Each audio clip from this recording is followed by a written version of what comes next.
los arqueólogos aquí tenemos que hacer patio chica. Buenos días a todos, autoridades, asistentes. En primer lugar, por mi parte, agradecer tanto a la Real Liga Naval Española como al Clúster Marítimo mi presencia aquí, no solo por estar aquí, sino moderar esta mesa, que espero que sea tan interesante como los 40 minutos que hemos pasado hace un rato aquí los miembros, o he estado yo con los ponentes.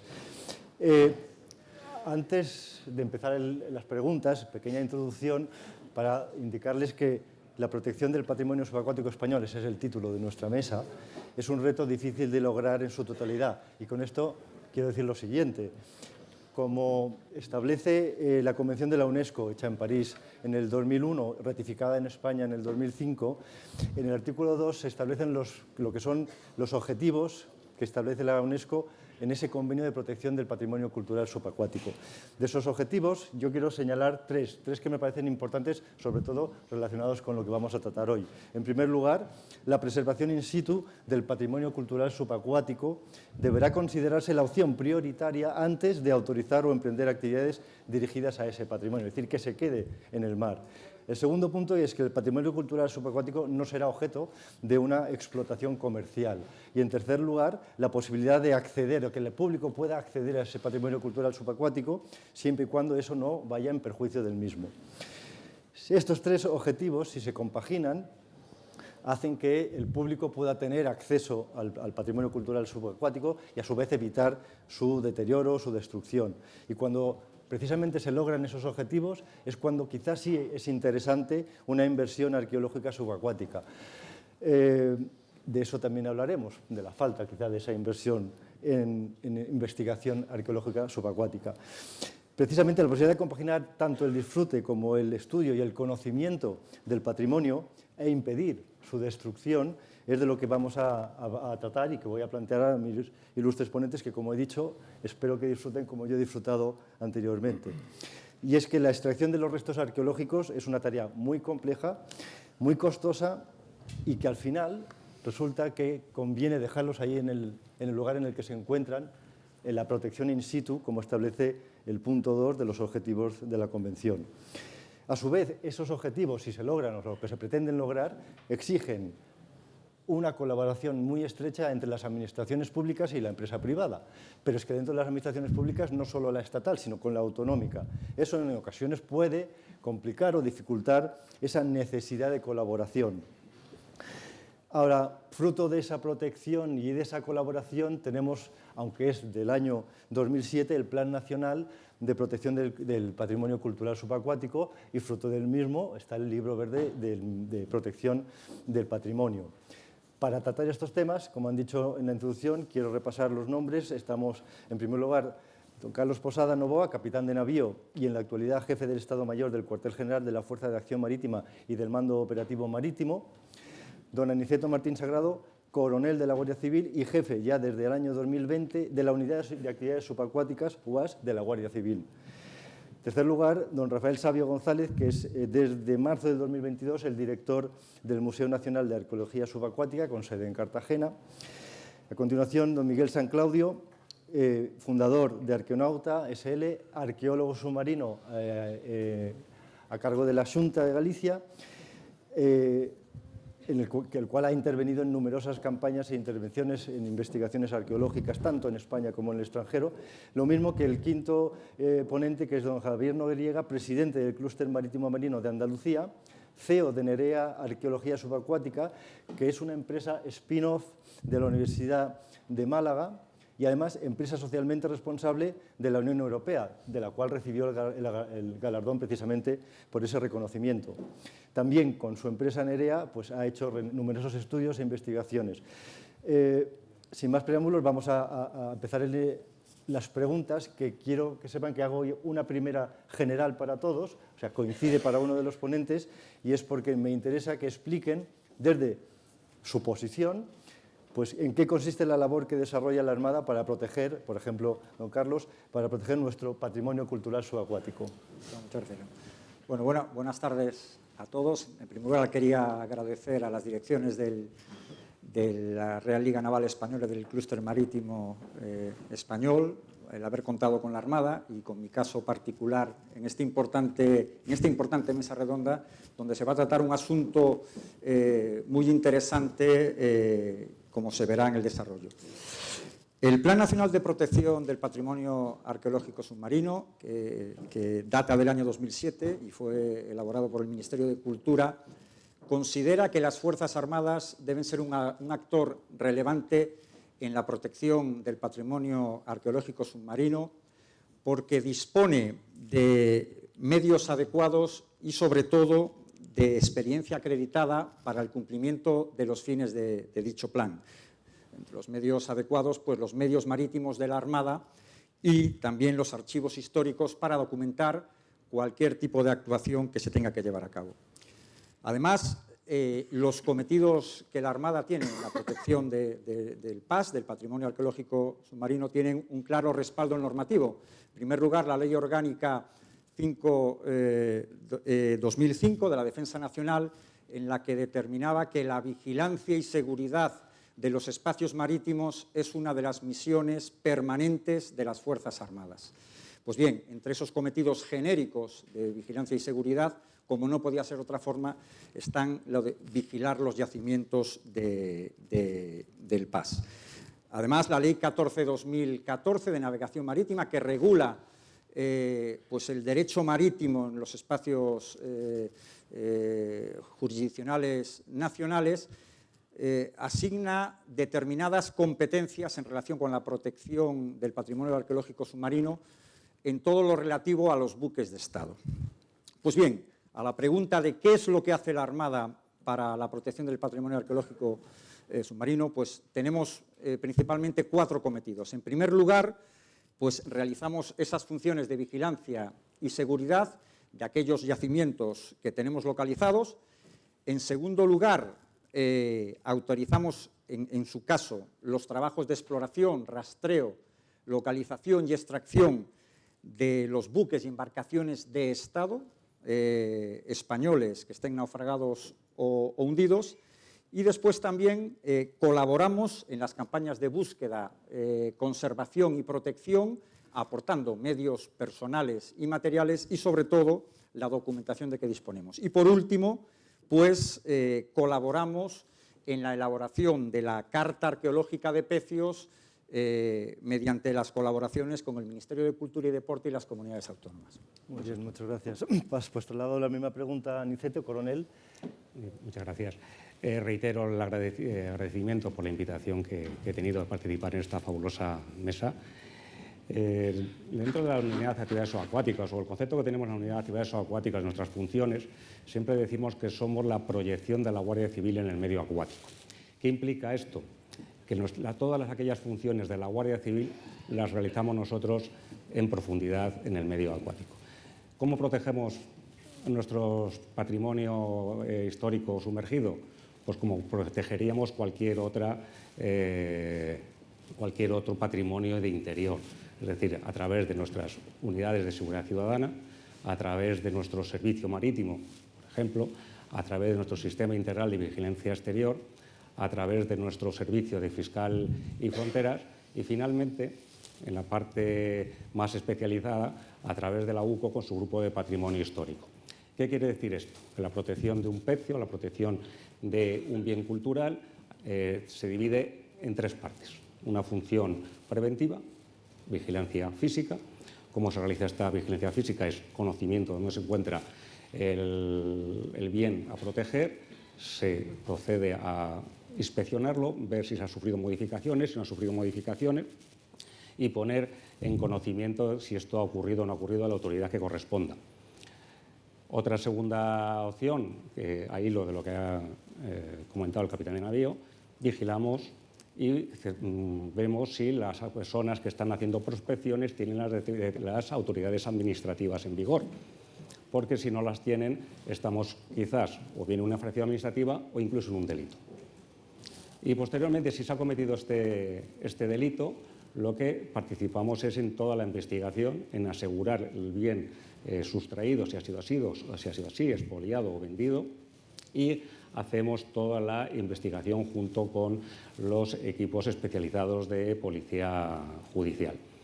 Junto a esto, tenemos nuestras colaboraciones fundamentales para la vigilancia del patrimonio histórico y yo recalcaría algo que sé que es conflictivo, y sé que es conflictivo en esta mesa, que para llevar una buena protección de nuestros bienes culturales necesitamos un cuerpo normativo sólido en el que nos podamos basar, en el que podamos actuar sobre él, y una buena información y colaboración, de tal manera que sepamos todos dónde nos encuentran estos pecios, estos bienes, a través de las cartas arqueológicas o a través de las prospecciones que realizan tanto el Ministerio de Cultura o las comunidades autónomas, para de esta manera tener una protección integral de nuestros bienes. Muy bien, muchas gracias. Pues pasamos ya a la parte civil. Rafael, el cometido del Museo de Arcua para proteger nuestro patrimonio. Bueno, antes que nada quería sumarme al agradecimiento general que se ha venido expresando hasta aquí por habernos invitado a este foro, que considero de máximo interés. Y entrando ya en la cuestión, querría distinguir, por una parte, una acción directa de Arcua, en ese sentido, como he expresado anteriormente, Aniceto, es verdad que el marco normativo no siempre es favorable. Arcua es una institución que se halla enclavada en la comunidad autónoma de la región de Murcia, por lo cual el desarrollo de la carta arqueológica fuera de la colaboración que mantiene con el Ministerio de Cultura, de las orientaciones que pueda facilitarle, acaba por constreñírsele básicamente al ámbito del litoral murciano, que ya es también de por sí del máximo interés. Por otra parte, también, y como museo, no deja de ser una institución museística, se haya implicado en la conservación de los bienes y de la información que les acompaña, pues es lo que caracteriza realmente al bien arqueológico en tanto en cuanto ha sido extraído con una metodología arqueológica, puesto que lo diferencia del bien expoliado es ese enorme interés en la extracción no solo del objeto, sino de la información, y la conservación no solo del objeto, sino de la información asociada al mismo, del contexto en el que ha sido hallado. Y, en último lugar, querría hablar también de la cuestión de la concienciación, puesto que no solo a través de la información expuesta en las salas de la exposición del museo, de las exposiciones temporales que se desarrollan en el mismo, trata de generar una concienciación en el público. De hecho, uno de los proyectos de reforma expositiva que tenemos planteado es aumentar el número de piezas relacionadas con el famoso pecio de Nuestra Señora de las Mercedes, pero también para hacer un reclamo al público e incluir esa información sensible junto a la exhibición de este nuevo conjunto destacado, tratando la cuestión de lo sensibles que son estos pecios y los puestos que están al expolio, muchas ocasiones por la implicación de bienes con un interés especial por parte de los expoliadores, como serían estas monedas, esta idea de la tesaurización del patrimonio arqueológico. En relación a ello, Arcua además cuenta con un proyecto desde hace años, que es el proyecto SOS, por el cual se insta a los ciudadanos a notificar los posibles hallazgos casuales, que entendemos que de buena fe también puede existir esta circunstancia haya podido producirse. Y de hecho, a día de hoy, el anterior año hemos recibido también algunas de estas notificaciones de personas que creen, no siempre son... nosotros tenemos que anotarlo, agradecerlo y en su caso inspeccionarlo para verificar que estos bienes realmente tienen un carácter patrimonial y un interés para el patrimonio cultural español. Y sin más, bueno. Pues Javier, por favor, tu turno.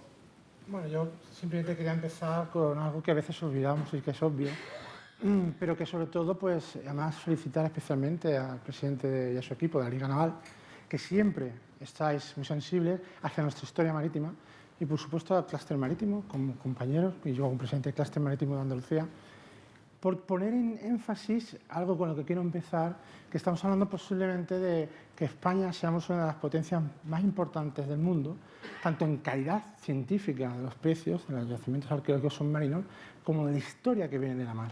Es decir, somos la primera circunnavegación global del mundo.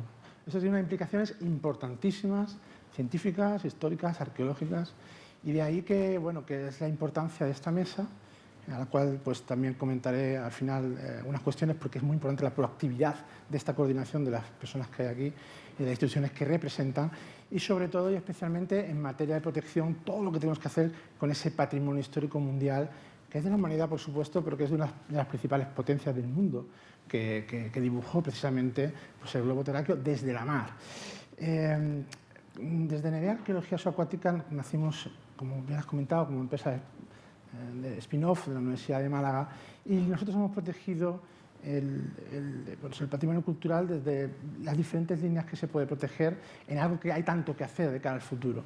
En primer lugar, desde el punto de vista documental, es decir, los archivos históricos españoles, Simancas, Visual Marqués, como con muchas referencias que tenemos en el mundo, es muy importante para localizar los naufragios, precisamente para localizar, hacer las cartas arqueológicas que los centros nacionales y regionales realizan para después poder proteger de manera efectiva.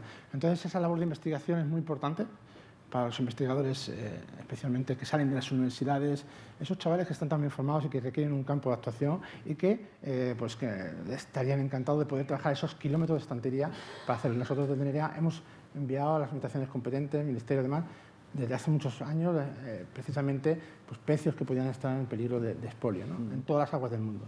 En segundo lugar, algo muy importante, que también habla con mi compañero, con Miguel San Claudio, que durante muchos años hemos trabajado con uno de los peores peligros que podemos tener y en los yacimientos arqueológicos submarinos, que es cuando no se controlan las obras que afectan para todo nuestro litoral marítimo. Y lo digo desde conocimiento de causa y sobre todo con nuestros compañeros, ingenieros, constructores de puertos. Aquí precisamente aprecio muchísimo a José Luis Almazán, que lo conozco en muchas reuniones que tenemos aquí en el clúster marítimo con mucha gente de puertos, pero desgraciadamente yacimientos arqueológicos submarinos de gran importancia, y me remito, por ejemplo, al museo marítimo más visto del mundo, que es el Vasa Museum, con 1.400.000 personas, donde todos los chavales suecos aprenden sus raíces y su identidad marítima sueca gracias a esa puesta en valor y esa exposición de un barco, que en muchos casos nosotros, en nuestro territorio, cuando no han estado controladas esas obras, pues los hemos destruido. Un pecio romano, un pecio de época clásica o de época moderna, se puede perder en 5 minutos de una draga incontrolada por un arqueólogo. Eso es una de nuestras principales potencias de cara al futuro, y es donde empresas como la nuestra, en vinculación, sobre todo con los permisos de las administraciones públicas competentes, pues trabajamos para proteger. También protegemos especialmente este patrimonio frágil, sensibilizando. Es muy importante lo que estamos haciendo hoy. Poner en valor la protección del medio marino, pues en contacto con los medios de comunicación, que también ha hecho una larga y ardua tarea. Tengo que nombrar aquí a mi buen amigo Jesús García Calero, porque él ha trabajado mucho por la protección del patrimonio histórico español, conocedor de ese legado común que hemos tenido durante siglos.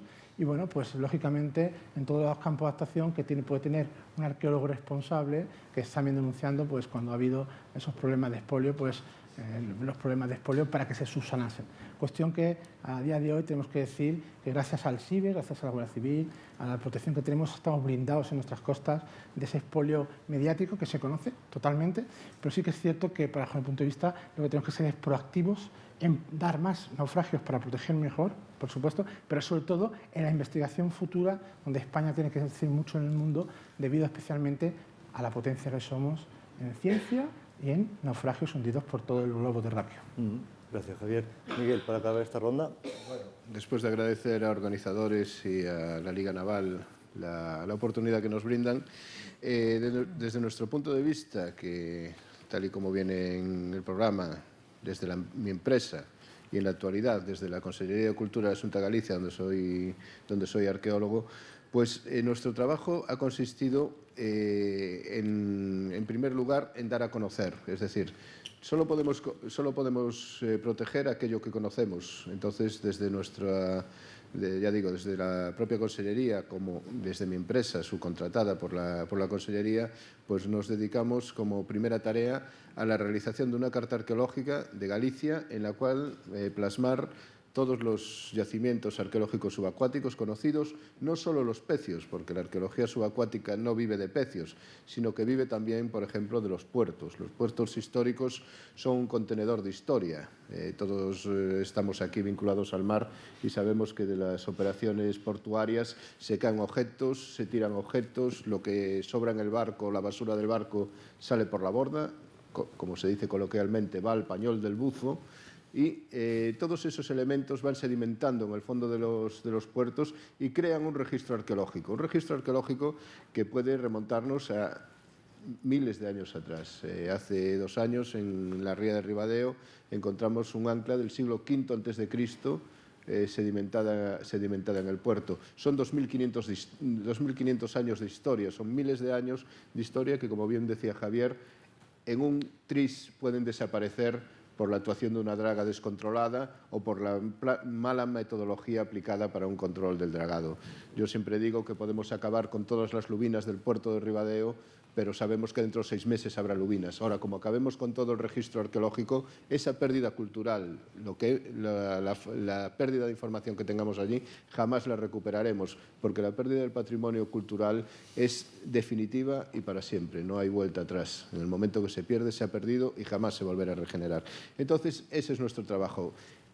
Localizar los puntos de interés, localizar las áreas de riesgo, localizar los elementos donde podamos intervenir.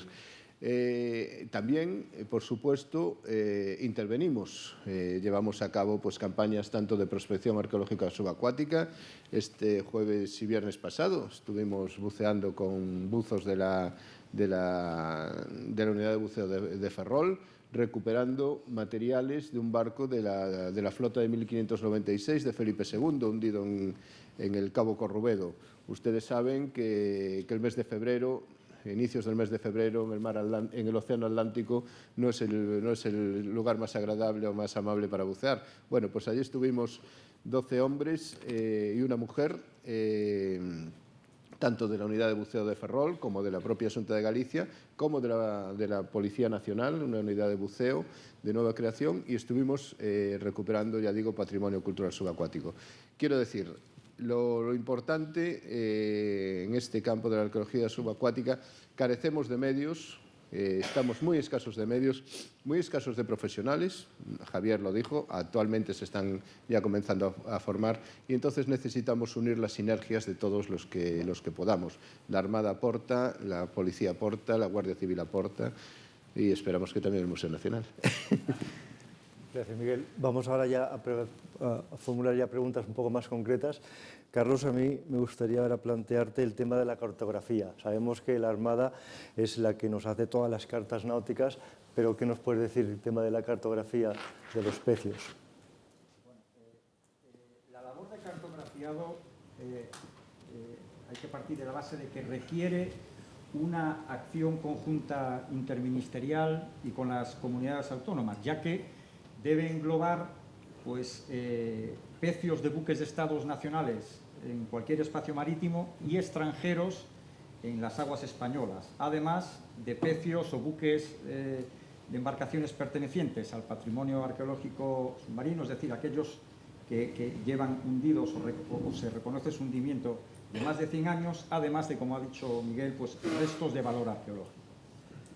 En efecto, la Armada dispone de una carta arqueológica que recopila la información disponible de la Armada, especialmente de los buques de Estado nacionales en cualquier espacio marítimo y extranjeros en aguas nacionales, aunque también incluimos información del resto de pecios. La gestión o el acceso a esa carta arqueológica se hace siempre con el principio de necesidad de conocer, dada la sensibilidad que tiene esa información. Necesidad de conocer incluso en la Armada, ¿no? Y está enfocada sobre todo a las actividades de vigilancia, ¿no? En este sentido, la Armada La Armada está ahora mismo desarrollando un protocolo de colaboración con la Guardia Civil, que es otro organismo con responsabilidad en la vigilancia, pues para traspasar esa información de forma coordinada. En cuanto a esa carta verde o esa carta genérica general, pues si bien el Plan Nacional de Protección del Patrimonio Arqueológico Submarino subacuático en 2007 ya establecía la necesidad de crear esa carta arqueológica de pecios general, la verdad que han pasado ya 15 años desde la elaboración de ese plan y los resultados no se han plasmado, aunque el Ministerio de Cultura y de Cultura y Deporte el año pasado ha vuelto a retomar el asunto y ha tenido una serie de reuniones con la Armada pues para la experiencia que tiene en la gestión de esas bases de datos en la Armada, pues llevarlas a cabo con ellos, pues ver cómo serían esas bases de datos y cómo sería la transferencia de esa información a una aplicación GIS para, en su momento, con su información, elaborar una carta de pecios de Estado en el futuro más cercano. También en esas reuniones nos manifestaron que están también en conversaciones con las comunidades autónomas pues para tener acceso a la información que disponen esas comunidades y en un futuro pues elaborar los protocolos pertinentes para el intercambio de esa información, como digo, que son importantes dada su sensibilidad. Está claro que la información se tiene, simplemente que nos tenemos que coordinar para poder cumplir ese mandato que ya arrastramos desde el 2007. Aniceto, volviendo al tema del expolio, porque es verdad que la protección del patrimonio cultural subacuático no se trata solo de evitar los saqueos de los restos, sino que hay otros, como ya se ha mencionado un poco de pasada, hay otros peligros. Entonces, ¿qué medios, cómo es la vigilancia que coordina vuestra unidad? Bien, la vigilancia, como ya lo dije de manera somera al inicio, es una vigilancia física. Una vez que tenemos conocimiento de dónde se encuentra el pecio de vigilancia física, bien por descenso de nuestros buceadores al bien a proteger, donde periódicamente hacemos nuestras inspecciones y vemos si ha habido movimiento, cambios que pueden ser susceptibles de haber sufrido expolio. Perdona, porque esos cambios también pueden provocarse por fenómenos naturales, no solo por la acción del hombre. Correcto, pero la acción del hombre es muy clara. Si tenemos un pecio, pues de lo más claro, que está cubierto de poseidonias, y en un descenso vemos que las poseidonias han desaparecido, eso de manera natural no ocurre. Bueno, en Baleares echaría la culpa a las anclas de los barcos, pero bueno. Bueno, eso también ocurre, la cuestión. La protección, existe el mercado internacional, el mercado negro en estas cuestiones. Tenemos que averiguar cómo se ha producido ese expolio, si es que se ha producido. Tenemos los casos como el Odisei, muy famosos, que son muy mediáticos, pero que al final el daño es muy relativo, es muy puntual. Yo creo que estamos de acuerdo en eso.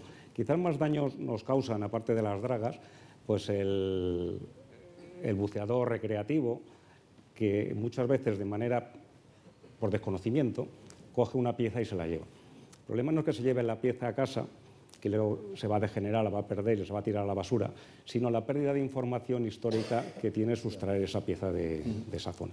O un pescador que con una red se lleve alguna pieza. O también, volvemos a lo mismo, pequeñas captaciones de estos bienes por encargos, que ocurre, mucho coleccionista, hay mucha gente que tiene mucho dinero y le gusta tener la exclusividad de piezas de bien común en sus casas y encarga estas labores de extracción que tenemos que investigar desde el punto de vista penal. Porque tengo que recordar que la Ley de Patrimonio Histórico Español, todos estos bienes son de dominio público, no son de dominio particular, con lo cual se tienen que declarar y se tienen que poner a disposición de la Administración. Aniceto, en el libro verde se habla como posibilidades la videovigilancia, como posible sistema de control. ¿Eso es factible? Es factible, se está llevando. Nosotros tenemos, también lo comenté al principio, el Sistema Integral de Vigilancia Exterior, que no solamente sirve para detectar pateras con emigrantes que buscan mejor fortuna en nuestro país, sino que dispone de medios ópticos que hasta los 10 kilómetros permite vigilar una zona con un alto nivel de calidad. De tal manera que si, volvemos a la información, tenemos la información de dónde se encuentra el bien a proteger, nuestros sistemas estarán enfocados hacia esa zona, y si se ven embarcaciones que no tienen justificado su situación en ese punto, se lanzaría o bien a través del Servicio Marítimo de la Guardia Civil, una patrullera del cuerpo, o a través de nuestros buceadores, se pondrían, abardolarían a esta embarcación y preguntarían qué es lo que hacen allí. Bien, Rafael, tu turno ahora. Y ahora te haré una pregunta muy amplia, una pregunta que se subdivide, pero es para poder ir acotando un poco también nuestra intervención. Ya como responsable que eres del museo, primera pregunta, que va a ir seguida de otras, es: ¿resulta viable y aconsejable rescatar ese patrimonio subacuático? Lo digo porque podemos pensar en ejemplos del extranjero, como Javier nos ha mencionado, el Vasa en Estocolmo. Si eso es real, es factible aquí en España, o bajo qué premisas, en qué condiciones. Y relacionado con todo esto, si puedes hablar un poco de en qué situación está la formación del personal que se dedica a la protección. Sí. Pues en relación a lo que me comentas, lo primero que tengo que hacer es una matización. O sea, depende del caso. Depende del caso. Para empezar, tenemos que ver ante qué tipo de bien nos encontramos. Puesto que en el pecio, que es quizá el más conocido de las circunstancias bajo las cuales nos podemos encontrar patrimonio cultural subacuático, también tenemos que distinguir entre dos realidades. Por una parte está lo que es el cargamento, que no suele ser tan complejo de extraer, y por otra parte lo que más problemas causa, que es lo que sería la propia embarcación. La propia embarcación, que en muchas ocasiones, por desgracia, suele desaparecer. Tienen que darse unas condiciones muy específicas para que se conserve. No será la primera ocasión en la que nos encontremos con un cargamento que recrea la forma de un navío, y luego el navío no está. El navío se ha descompuesto completamente. En el caso que afecta a Arqua, tenemos una situación entre las manos, que es el conocido pecio de Mazarrón 2, una embarcación de pequeño calado que transportaba, seguramente a nivel local, una serie de lingotes de plomo. En esta ocasión, entre que estaba en una ensenada bastante protegida ya en su momento, y también se ha comentado que al llevar este cargamento de lingotes de plomo, del que todavía no se había extraído la plata por parte de los fenicios, es posible que se haya creado unas condiciones idóneas para que se conserve esta estructura de madera del siglo VI a.C. Es complicado. Muchos de los pecios de esta cronología que nos encontramos, más bien muchos de los navíos con estas cronologías tan remotas, suelen encontrarse en realidad en tierra. Es lo que ha pasado con Yenicapi en Turquía, y unas embarcaciones no son tan antiguas, pero también son muy antiguas, pero en esta ocasión estamos encontrándonos con una circunstancia muy específica. Son navíos que se encuentran, digamos, en seco, no están en un medio subacuático propiamente dicho.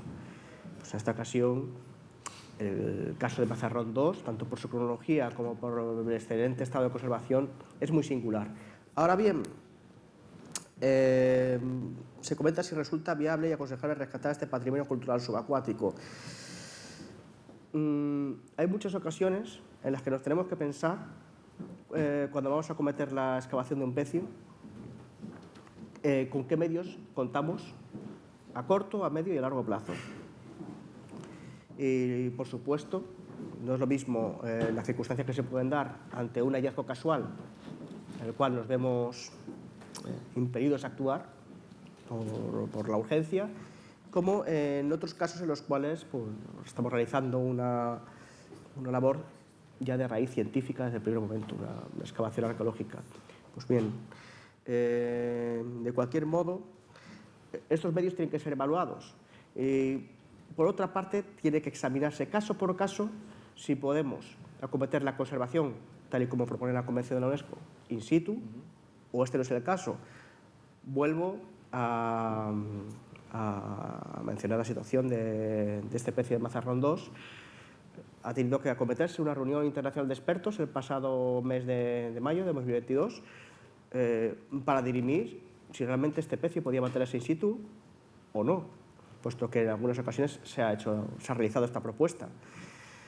En esta ocasión sí se decidió que lo conveniente era la extracción, y porque nos encontramos con estos imponderables en los cuales el yacimiento se encuentra en aguas someras y, por otra parte, tanto más que la acción humana, en este caso la acción de los temporales, de las recurrentes danas, están aconsejando la retirada del pecio de su lugar de origen.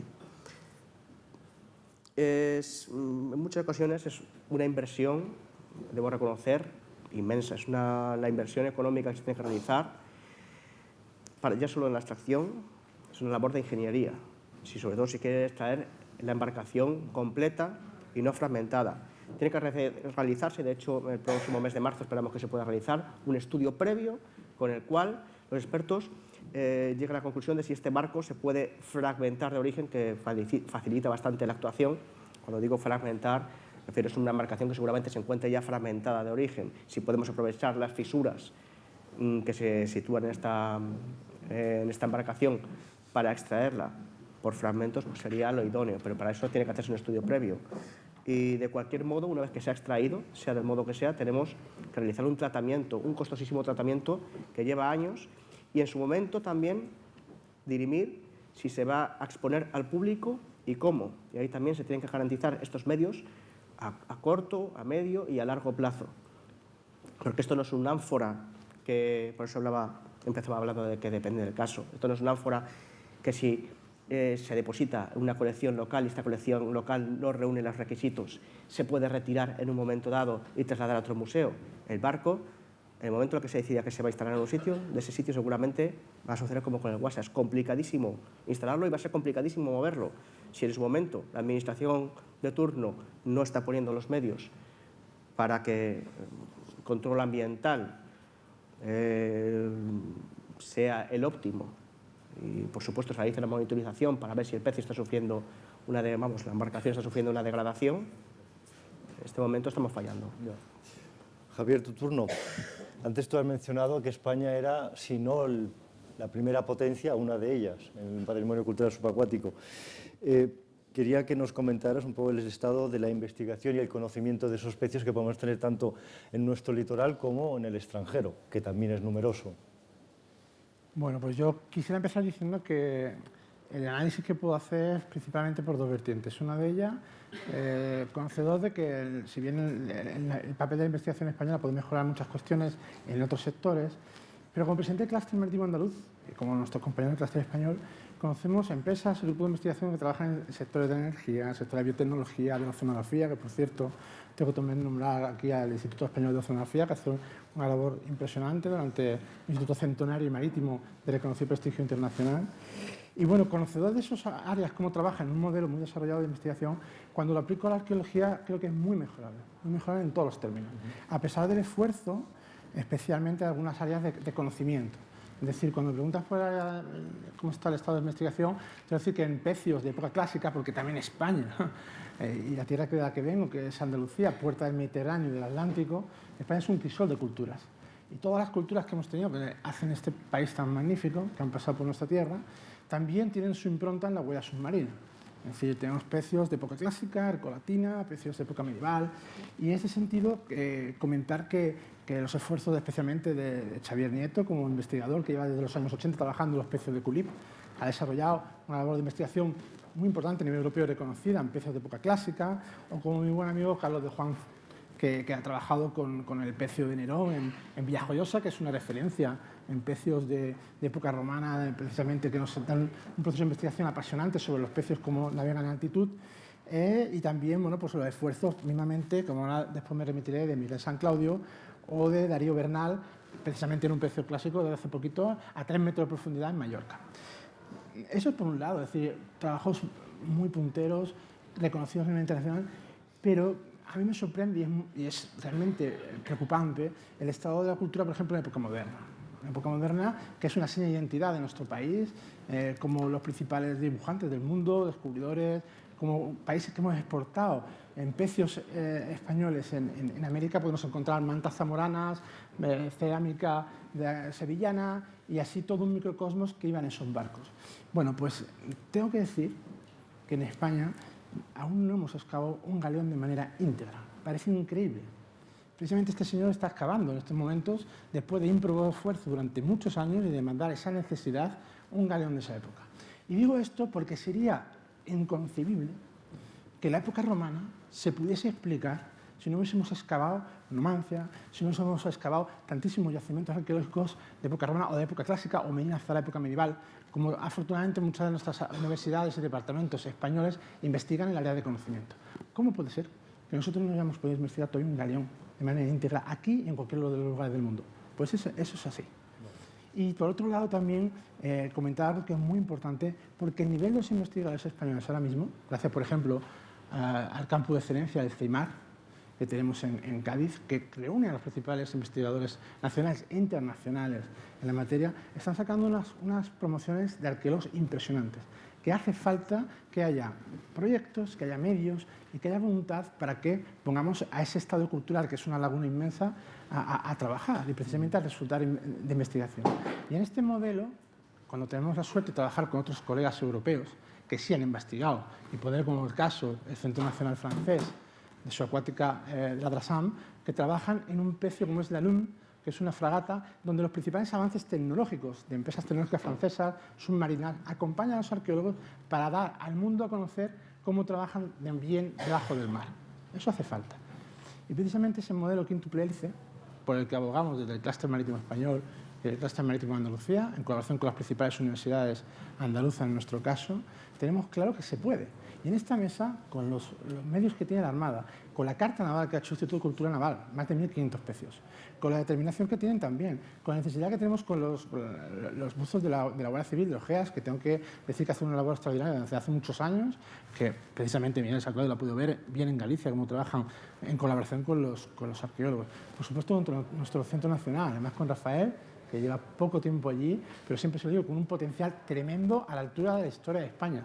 Tenemos todo por hacer. Lo que hace falta, como bien has dicho, es no solamente coordinarnos, sino tener ese espacio de generosidad para poder demostrar, desde el punto de vista científico, porque también hace falta, al mundo de que, bueno, pues en nuestras aguas tenemos no solamente un crisol de culturas, sino que, como decía el recientemente fallecido y un gran estudioso que es José Luis Casado Soto, los pecios de época moderna, los que innovaron, los que multiplicaron la geometría con los arqueos de la arquitectura naval, eran las máquinas más sofisticadas durante siglos.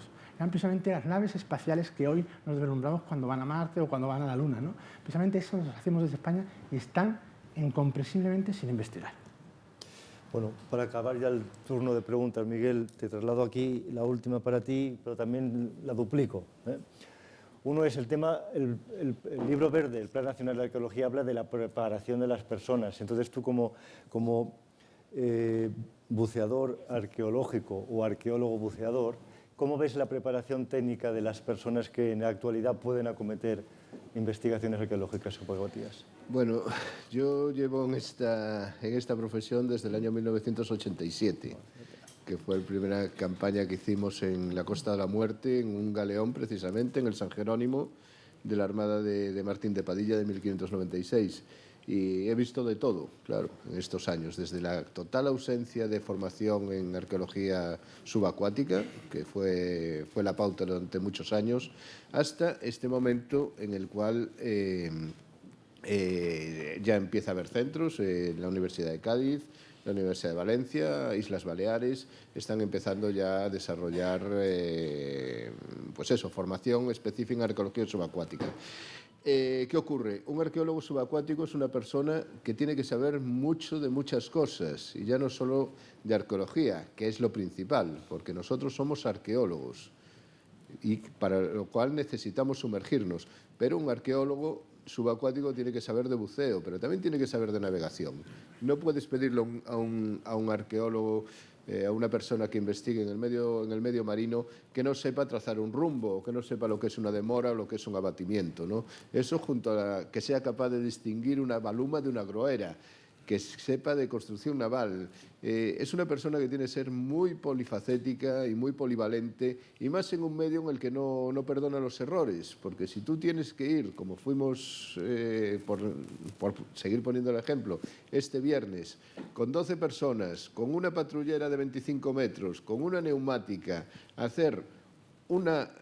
retirar unos elementos del fondo del mar, y si llegas allí y no eres capaz de hacer un levantamiento fotográfico, entonces calculen ustedes las miles de euros que se han perdido en sueldos, en desplazamientos, en personas que tienen que venir desde Ferrol a 150 kilómetros, o desde... Claro, es necesario, parece que mucho más que decir, no, nosotros llevamos un arqueólogo. Sí, pero esa persona es la que no puede fallar en ese momento. Si yo me tiro al agua, llego al fondo del mar y me doy cuenta que me he olvidado la tarjeta de la cámara de fotos en casa, hemos perdido miles de euros para nada. Entonces es un trabajo que tiene que ser muy serio y muy profesional, porque no se pueden permitir errores. Entonces, ¿qué ocurre? Que ¿cómo se aprende? No aprendes en la universidad. Todos los que estamos aquí y tenemos estudios universitarios sabemos que lo que aprendimos en la universidad está muy bien, pero luego la realidad nos ha enseñado otras cosas. Y ahí es donde creo que fallamos. Lo comentábamos antes, estamos sacando a gente de la universidad que sale formada en temas propiamente de arqueología, incluso en algunos centros también de buceo, pero luego lo que falta es la formación práctica de esas personas. No tenemos dónde colocar a todos estos egresados de estas instituciones, y ahí cometemos un error. Y lo que de verdad falla en arqueología subacuática española es la falta de una voluntad política. Es decir, no podemos pretender hacer arqueología subacuática si no contamos con un presupuesto para arqueología subacuática. No vale de nada que un ministerio pues tenga dinero para museos y que de ahí se derive una parte para arqueología subacuática, porque siempre van a salir nuevas necesidades o nuevas iniciativas o nuevas prioridades que en un momento dado detraigan esos presupuestos. Y eso nos pasa, lo he visto en la etapa en que yo estaba en el Museo Nacional, lo he visto varias veces, lo he visto también en la etapa en la que estaba en la Xunta de Galicia. ¿Qué ocurre? Necesitas una dirección técnica, una dirección general de patrimonio cultural subacuático que establezca las políticas y que tenga los medios para llevarlas a cabo. Es decir, algo parecido a lo que tienen los franceses con el DRAS, que tienen sus embarcaciones, sus técnicos, etcétera. Eso es, yo creo, que el principal hándicap que tiene la arqueología subacuática española, que no se engañen, es la más importante del mundo, la que más tiene que aportar, y probablemente sea una de las que menos aporta o la que menos invierte en su estudio. Como decía también Javier, desde Tartesos hasta Trafalgar, la historia de España y la historia de los navíos, los buques españoles, no solo de la Armada, sino los mercantes, los buques de pesca, han configurado el planeta tal y como lo conocemos. Nosotros los españoles, hemos sido los que hemos dado por primera vez una visión global y cabal del planeta. Hasta que nosotros no nos decidimos a cruzar un océano, nadie nunca lo había cruzado. Nadie nunca se había separado más de 200 millas de la costa, hasta que Colón convenció a los pinzones y se decidieron a cruzar un océano. Y eso es algo que nos marca y que nos da carácter y que deberíamos de ser capaces de explotar. Y no olviden que el Vasa se hundió a 1,5 millas de su botadura. Efectivamente.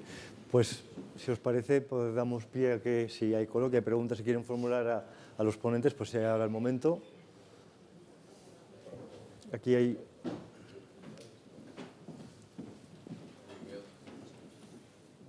Aquí, segunda fila.